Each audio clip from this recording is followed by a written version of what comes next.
Members of the Islamic movement of Nigeria have vowed to continue their protest until their leader, Zakzaky, is released. Now, this is their stance after Monday's protest clash between the police and the sect in Abuja, where 115 members were arrested. Several persons were also wounded, including 22 policemen, and property damaged as well. The protesters wielding cudgels and hurling stones at the police tried to force their way to the Unity Fountain in the central area of the FCT to demand the release of their leader, Ibrahim El-Zakzaky. The police fired water cannons and tear gas canisters to disperse the crowd. Well, Ayodele Adio is still very much with us in the studio, and we've been joined by the Secretary General of the Joy Youth Council Worldwide, Alfred Kemepado. Good morning, and thanks for joining us. Good morning. Good to have you in the studio. Yeah. Good morning, Mike. All right, let me start with you, Alfred. Has the IMN, Islamic Movement of Nigeria, have they really conducted themselves in a way that should make government wary of them, that they are a security threat, or they could end up being subversive or threaten the security of Nigeria? No. We should rather say it's the government that is a threat to themselves. Insurance, actually put it in right perspective. We should rather say what the government is perpetuating is what we would describe as insane claims, as state violence. No matter the amount of crime anybody has committed, the person is entitled to the legal procedures that has been established by the law.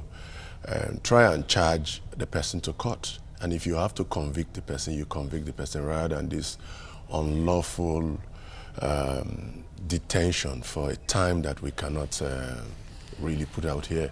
And the most unfortunate thing... December of 2015. Yeah. You know, the most unfortunate thing in all of this is even the lead, the president and the presidency is given to the security architecture of the country. Because don't forget, today is El-Zakzaky. You can hear about El-Zakzaky because of the status it carries. There are many more people, many other people unlawfully detained. You have the cases of people like Jones Abiri, a journalist that was picked up, illegally detained till today. You have cases of people like Alex Odogu, who has been illegally detained. In short, the most unfortunate thing is that you have people like Census Alubo in Delta State, who have even had court orders telling them to. So, I'm not... Dasuki, is everyone still there? Yeah, Dasuki, I didn't want to mention Dasuki, maybe it's too high profile. And you can see that this is even replicated over and over in maybe the different police stations and the different detention camps for people you may not. So the lead is totally not democratic, you know, and these are the parts that tears our democracy into pieces and make it less than the democracy we hope to have at this particular point in time. As we get along, let's inform you that as we get along, we'll be having a member of the Shiite movement on the program, Abdullahi Musa, as we get along. Now, Ayodele, let me come to you on this. When it comes to the issue, the Islamic movement of Nigeria, do you think that Nigerians and even the government is misunderstanding who they are, what they stand for in the first place? There's a lot that the Nigerian government seems to misunderstand these days. And the fact that you misunderstand the situation doesn't mean you should clap down on the situation, you know, and treat, you know, every situation, you know, like a hammer on a nail. Okay, so first of all, let's go back to what has led us to all of these protests in the first place.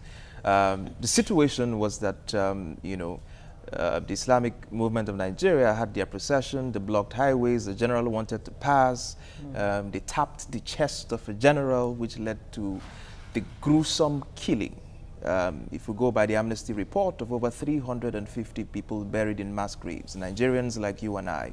And this, and of course, captured, arrested the leader and his wife, of course, remember. Yes. You also need to remember that even before that particular incident, two of this man's sons have been killed, you know, in a particular confrontation, you know, with the Nigerian forces before that particular incident. So you need to ask yourself the very important question. Does the tapping of the chest of a general in a so-called democratic society amount to the gruesome killing of over 300 of your own citizens and burying them in mass graves? The answer is completely no. So we Of need course, to ask ourselves. that's alleged killing happened Yeah, when they invaded the IMN headquarters. Oh, yes. Oh, yes. Not at the particular procession that happened in Abuja. Exactly. And of course, we need to ask ourselves if we really want to practice this thing we call a democracy. Do we really want to practice a democracy? And if we want to practice a democracy, we must begin to respect court orders. The Federal High Court has shouted to the rooftop that this man should no longer be detained, and his detention was almost illegal. Yet the government continues to flagrantly disregard court orders. The same court that you want to convict the people that the EFCC takes. So you can't cherry pick all of these things. If you have to respect the judicial institution, you must respect every order that emanates from there. Remember that in the democracy, when we talk about the federal government, most times we are quick to assume that when the Constitution says the federal government, is strictly talking about the executive government. The federal government compromises of the judiciary, the executive, and the legislative government. All right? So this consistent abuse of the democratic values that we have in this country is getting us nowhere. These people, I'm super proud of the way that they have conducted themselves for the past 3 years, from peaceful processions to peaceful processions. They were going to the National Human Rights Commission, you know, and they were stopped. What is wrong with it? Until they pick up arms? Until they bring down the rooftop before we begin to speak to them? Okay, let us wake up from this. Alfred, is this really, Ayodele thinks that, or he says that it had to do with the tapping of a general's chest that led to this, you know, confrontation between the members of the IMN and the Nigerian Armed Forces. Does it go beyond that? Or is it because IMN allegedly wants to impose the Iranian kind of Islam in Nigeria, which has to do with the Shiite movement, against the mostly Sunni movement in Nigeria? Is that what is the underlying factor here? No, the underlying factor can be many other factors, not limited to what you have stated. But you see, the most important discourse here now is the continuous detention of their leader. And as a government, like you said, in a democracy, if you have to go about all of these things, there's a decent and prescribed way of going about these things within the confine of the law. And unfortunately, I can say here that not just the presidency or the government, like you have stated, the president himself, I mean President Muhammadu Buhari, is encouraging this. Go back and look at the clips of his interview just after the murder of this about 300 people that was said. When he was interviewed in that live telecast, President Muhammadu Buhari was putting out a statue and saying that you can imagine civilians, I'm paraphrasing, going to tap the shoulders of generals. I agree. I have a little bit of idea of, I have a bit of idea of how the military thinks, you understand me? But you see, you are not military to scavenge or to intimidate or to dominate or to hound, kill your people. You have to protect them. So for a president of the Federal Republic, after that kind of gruesome murder of over 300 people, like Ayodele had stated, that is supposed to have kept him sober, to come up on national television in that forum with other journalists to describe the offense as tapping generals' shoulders, he was actually tapping the back of those who caused that mayhem to those kind of, and that is far from a democracy. In the meantime, Garba Shehu, the spokesman of this government, says that Zakzaky's continued detention is for his own good, for his own protection. For his own protection? Yes. Then Garba Shehu should go into detention for his own protection too. Okay. So what is good for the...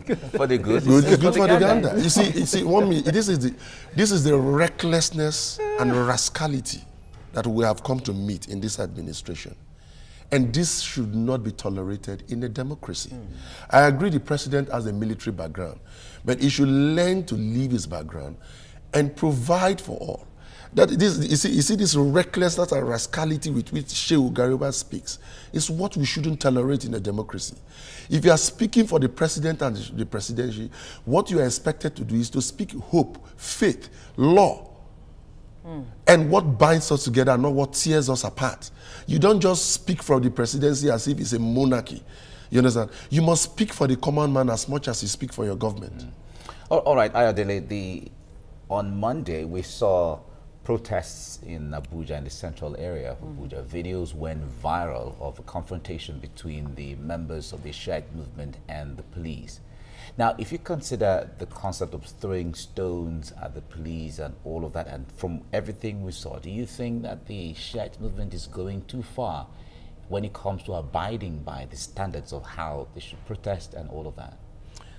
First of all, let me quickly answer the question that she asked earlier when she said, is it that the Shiites want to impose a kind of Iranian brand of Islam or Nigeria? First of all, you must realize that the Sunni group has been the most violent. It's the Sunni that produces the Boko Haram, you know, the extreme right-wing Wahhabist movement. They're all Sunni. So predominantly, the Shiite group have been relatively peaceful in Nigeria up until this crisis that you realize. You know, many people in southern Nigeria didn't even know that there was anything called the Zakzaky group. Yeah. So that tells you that they were relatively peaceful. And in any case, is there any religion that doesn't want to occupy the world? You have a mandate as a Christian to go to every corner and teach the gospel and convert all nations to Christianity. So it's a mandate of every religious group at the end of the day. Yeah, teach but not force. Exactly, not force. You know, so having said that, I think it was President Obasanjo that said when somebody slaps you, when you slap somebody, you don't determine how the person reacts. You know, we have consistently slapped them, you know, on the face. We have consistently ignored court orders, the rule of law that is supposed to uphold in a country. We as the government have consistently disregarded it. So yes, of course, they were wrong to throw stones at the Nigerian police force during their peaceful protest on Monday. They were wrong to throw stones. But of course, the Nigerian government has to take responsibility for the fact that you've continued to detain people even when your own courts of competent jurisdiction have told you that, if you want to bring them to trial from wherever it is. Well, why do we just keep flagrantly disregarding court orders, for goodness sake? It is not going to take us anywhere as a country and as a people. All right. Well, we have joining us on the phone a member of the Islamic Movement of Nigeria, Professor Abdullahi Danladi from Zaria. Good morning and thanks for joining us. First off, just like our guest in the studio here said, many Nigerians really don't know exactly what the IMN stands for. Maybe you want to tell us very, very briefly. And then this confrontation between the military and your members, what do you think is going to come out of it? What exactly do you want right now? Well, good morning there to all. First of all, on the issue of what IM wants is that we are Muslims, and we have rules and regulations concerning our religion. We have been ordained to practice our religion in totality, without necessarily impinging on anybody's right or trying to force anybody to join us. And that is exactly what we are doing. We are calling for establishment of Islamic justice, Islamic system of government that will cater for all. And that is the mission of the Islamic movement in Nigeria. Not that everybody must become a Muslim, no. But we, as Muslims, have the right to be governed by the rules and regulations of our Creator, Allah subhanahu wa ta'ala. So if that has answered your question, now on the issue of what we want is that it's no more a history that Sheikh Zakzaky was attacked in his house with many of his followers killed, his family members exterminated, and then he has been taken into captivity with wounds, gunshot in his eye. His wife is almost crippled. What we want is that they should be released immediately for medical attention. He has gone to court and challenged the federal government of Nigeria for denying him his freedom. And the court, the competent court of law has ordered that he should be released, which the government has failed to do so. Now, the simplest thing for the government is to release this couple and all that have been illegally detained, let him go and seek for his health, and then every life will continue. Now, on the issue of the attack by the army or Nigerian police that happened on Monday and even yesterday, Tuesday, certainly in the history of the Islamic movement in Nigeria, we have been holding protests all over the nation for over 40 years now. There had not been a single incident where we take initiating in attacking anybody. This is on record, and we challenge anybody to prove otherwise. So, even what happened on Monday, people were protesting For about 100 days now, this sit-out and protest peacefully had been taking place in Abuja. Then, yes, on Monday, the police came and decided to use force, tear gas, live bullet, water, dogs, horses, and then they are killing people. I mean, does the Constitution of Nigeria, does it give room for anybody to practice his religion and freedom of expression and freedom of association? Exactly, it does. Then why are they contravening their own laws? They went about killing, shooting at innocent people, harmless people. Is this what sort of civilized society are we living in? Certainly, the government should only and must release Sheikh Zakzaky and his family for medical attention. All right. The government, although the court order has said he should be released, but the government is still holding him back, leading to or triggering this protest now. But how far are you willing to go if the government does not see to your demand of releasing Sheikh Zakzaky? Well, because they will go as long as they continue to hold him. You see, it's a simple issue. They claim to have some security issues with him. Take him to a court of law. Make it public to people that this is his crime, if any, right? Let him be prosecuted according to the laws of the nation. We challenge the government to take him to court, right? And prove with evidence that these are his crimes. For keeping somebody for 2 years, after over 2 years now, they cannot even cook up. They cannot even cook up any security allegation to go and parade him, to go and present him at a court of law, means that there's something funny. Okay? So we'll continue to protest by God's grace until after he has been released.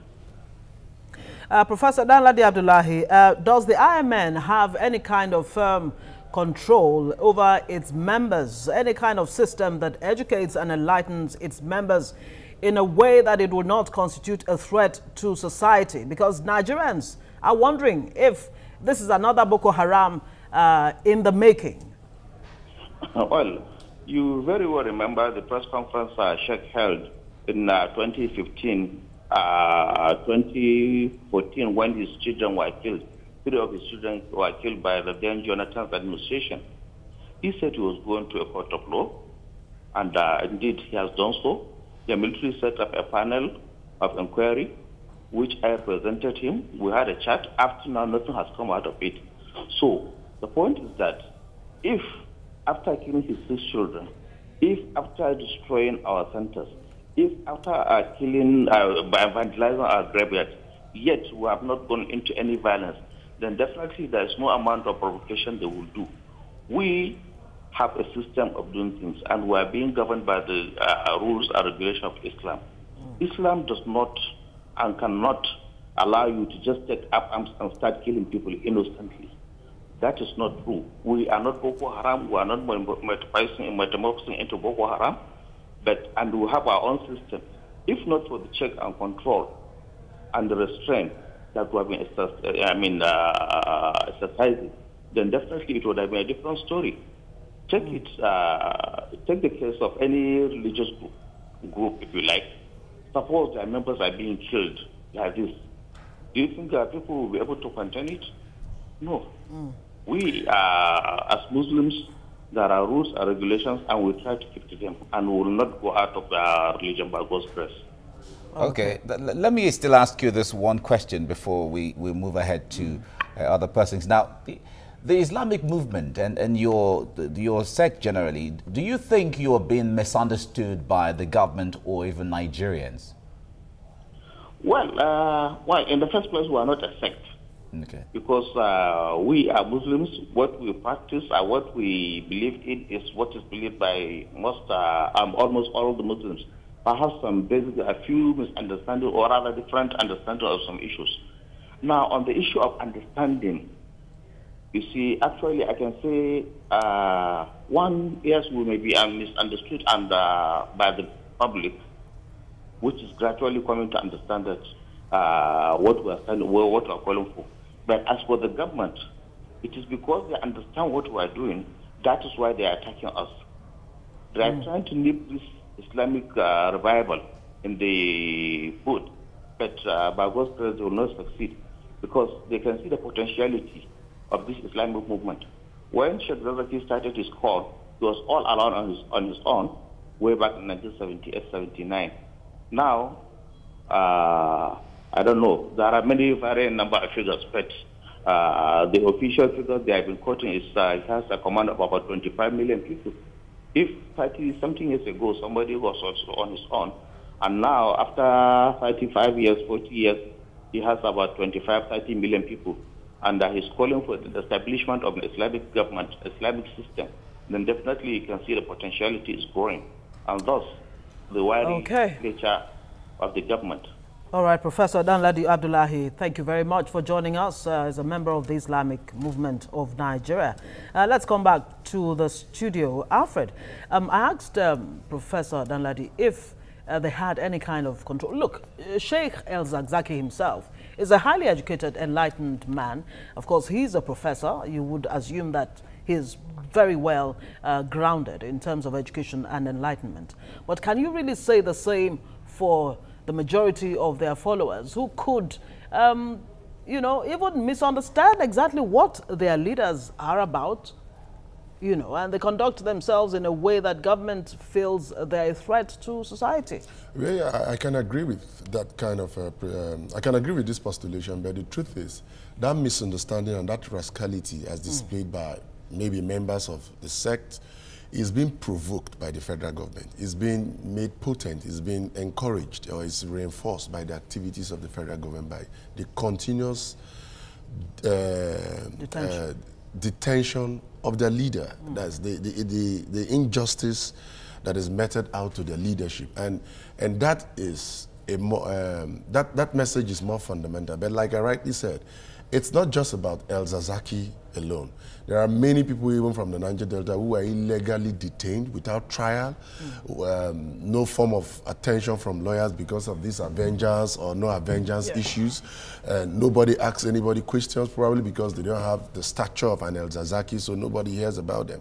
And this is replicated in many other security formations, and that has got to stop, because governance is not about the oppression of its citizens, but to provide welfare and security for its citizens. So that's the main point. So if you look at the whole mix, you'll see that the federal government, the government of Nigeria, has a role to play in trying to fertilize this violence that should have been curbed in other ways. Because the truth is, the way they are going about it is not the only way that they could have attended to this problem, even if they assume or they suspect that the movement is going to grow up to something close to a kind of Boko Haram stuff. There are other sane ways of going about it. And like my colleague here rightly said, should I say my co-guest rightly said, there's nothing wrong about a religion trying to preach its message to get as much followership that it can get in the country. But, you know, in order to curb that religion, there are decent ways the government should go about it. I wonder what the options would be then to government and how to handle well, elderly, the moving forward generally, because this just happened on Monday, and what happened on Monday seemed to be a new dimension, and people don't know how it's going to play out. But what likely scenarios can play out going forward from what happened on Monday and Tuesday? History is full of lessons that we can pick from. The problem is that leaders just don't learn from history. The revolutionary forces of Colombia started by a small group of select farmers in the 60s who were chased away from their farmlands. Their farms were taken over, you know, by the government at the center. They were giving no compensation. They went to courts. They were forcefully ejected, and nobody had, you know, their pleas.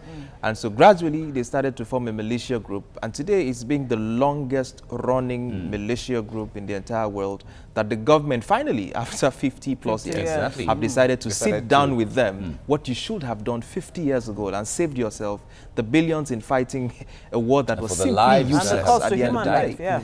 The same thing again happened with Muhammad Yusuf when the Boko Haram started. What was the problem with you taking him to court? You killed him in broad daylight before the entire world, rather than taking him to a competent court. And the problem skyrocketed, became something that we could no longer control. So I ask you the simple question. Is it that you don't have faith in your judicial institution? And if you do not have faith in your judicial institutions, whose responsibility is to reform those institutions, to engineer faith in those same institutions?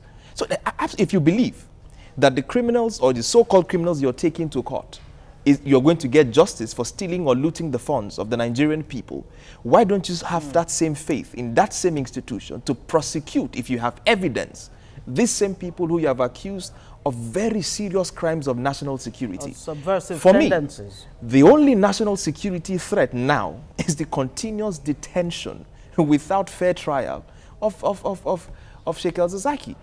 Put him before court, before the entire world. Let us see. Let there be a trial case. If he's guilty, fine. The entire world will see that he's guilty. His members will see that he's guilty.